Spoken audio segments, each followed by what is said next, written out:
Alright, here goes nothing. I'm recording this video for the second fucking time. The entire thing.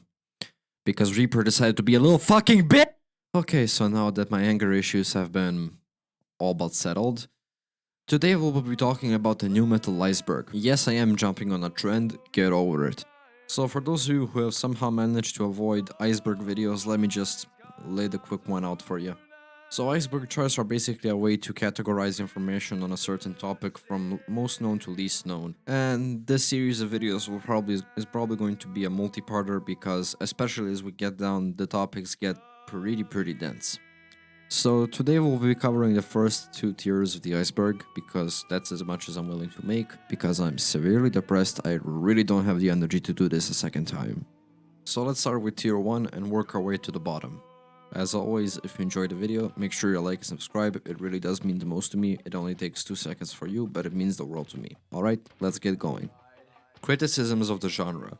So basically this is nothing new. Everybody who has ever tried listening to new metal, or hell, even trying talking about new metal in a certain group of people, will immediately come to realize that new metal isn't really the most liked genre of metal.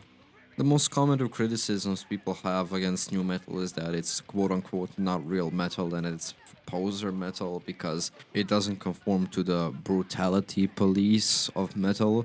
You know exactly who you are, shut the fuck up and get out of your mom's basement. So that's basically the gist of it. There are a lot more quote unquote arguments. By arguments, I just mean inarticulate screeching, but most of them revolve around how new metal has a lot more commercialized sound and how new metal bands can make it a lot more easier than bands like, I don't know, a fucking tribal grindcore from Myanmar, I don't fucking know. Ross Robinson.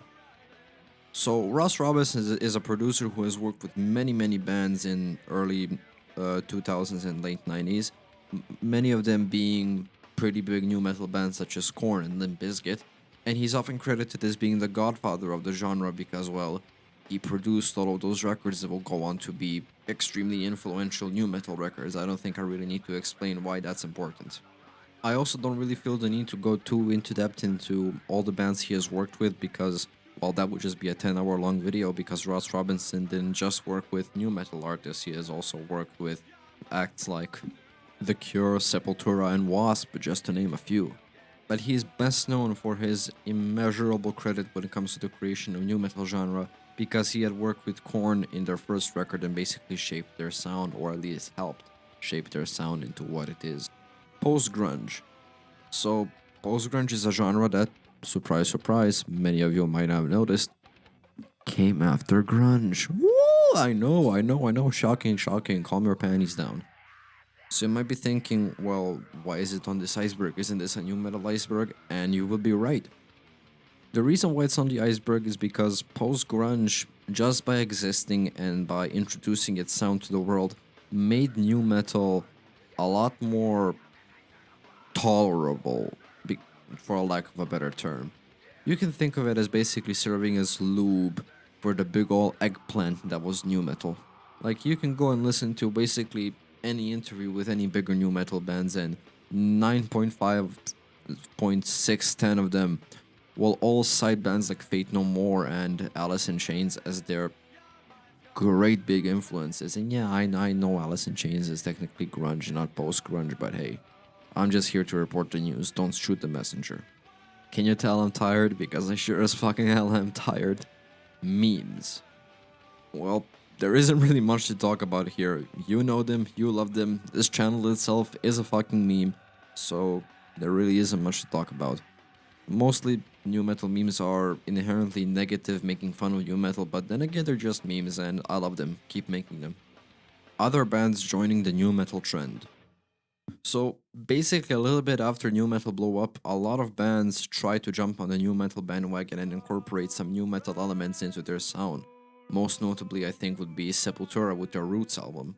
Like, don't get me wrong, Sepultura was still giants in the thrash metal scene and just the metal scene in general, with albums like Chaos AD featuring songs like Territory and Refuse Resist, some of the most iconic, not just thrash or Sepultura songs, but some of the most iconic metal songs in general. But the Roots album, The Roots album just lifted them up even higher. It opened up so many doors for the band. Like, the numbers don't lie, their popularity skyrocketed after the Roots album. Ooh, I can just hear the sweaty fingers of sweaty thrashers all over the world ready to bust my fucking ass in the comments. New Metal Revival. So, I think this entry is pretty outdated considering that there are plenty of bands today that have successfully revived and modernized the new metal sound. I think most notably bands like Tala and Terra. Can you tell I'm a Tala fanboy? Yeah? Can you? What gave it away? But what I think that this entry has been referring to in the time that it was made was the fact that mostly after new metal has died somewhere around 2005, 2003, depending on how you look at it, bands still continued making music with the new metal sound. They haven't really adapted. Many can call this an attempt at revival. I just call them bands being bands. And you can cry and moan all you want, but new metal is back. Covers of popular songs. So I think anybody who has ever dove a little bit deeper into new metal can tell you that new metal bands and alternative metal bands really like to cover pop songs.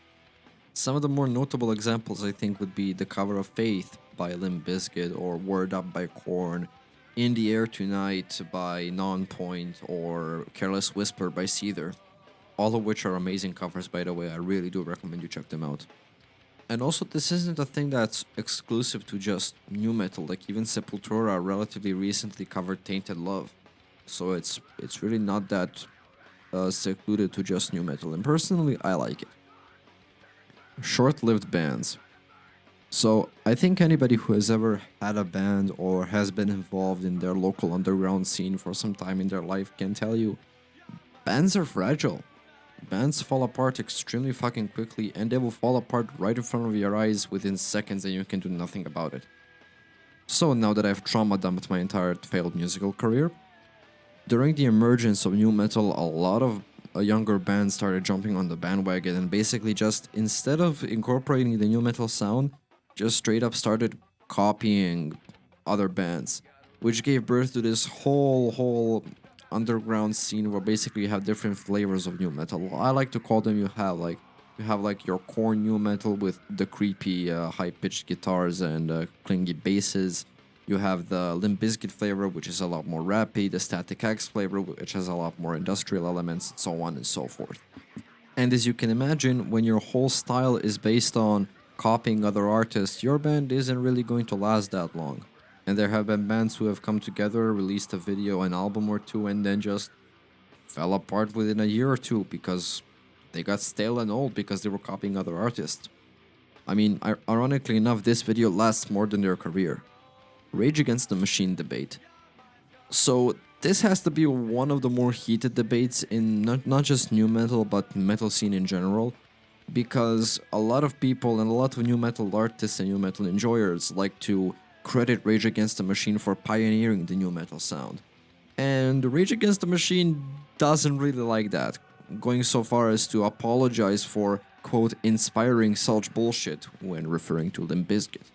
And again, just my opinion, but Rage Against the Machine is proto-new metal. They're not new metal, they're proto-new.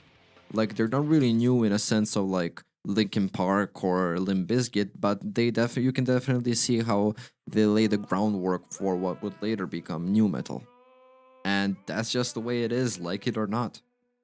Chester Bennington. So, Chester Bennington was the frontman of the revolutionary new metal band Linkin Park. And I think at this point, Linkin Park has become so popular and so enormous that everybody and their grandmother has heard about Linkin Park at some point in their life. And those who listen to Linkin Park will most likely tell you that they have helped them enormously when going through a tough period in their life. Unfortunately, the frontman in question, Chester Bennington, would go on to end his own life in 2017 following an enormous battle with depression. Daddy by Korn. So, I refuse to go in depth into this song, mostly because, well, YouTube has its rules, and I think that this song is way too heavy for somebody who's not in the right mind state to talk about it or to listen to it. So if you're not in the right mindset, I don't recommend listening to it. However, if you are in the right mindset, I don't recommend listening to it because it's extremely morbid, but then again, I think it's something that unfortunately the trauma that Jonathan Davis had to endure has become immortalized as one of the most disturbing songs, not just in new metal, but in music in general. And that's as far as I'm going to talk about it. Christian new metal bands. So, yeah, apparently there are Christian new metal bands. Who would have guessed? I fucking didn't. Joke, did. So, the main difference between regular new metal bands and Christian new metal bands, I wouldn't really say it belongs sonically. So, they sound pretty much the same. I think the main difference is how they view certain topics that are addressed in their songs. So while some new metal bands might address a very heavy subject through a very gloomy and pessimistic perspective, a Christian new metal band would see it as opposite. They would see it as there is hope. They would see it as in a much more optimistic light, as you can expect from, well, a Christian band. Family Values Tour.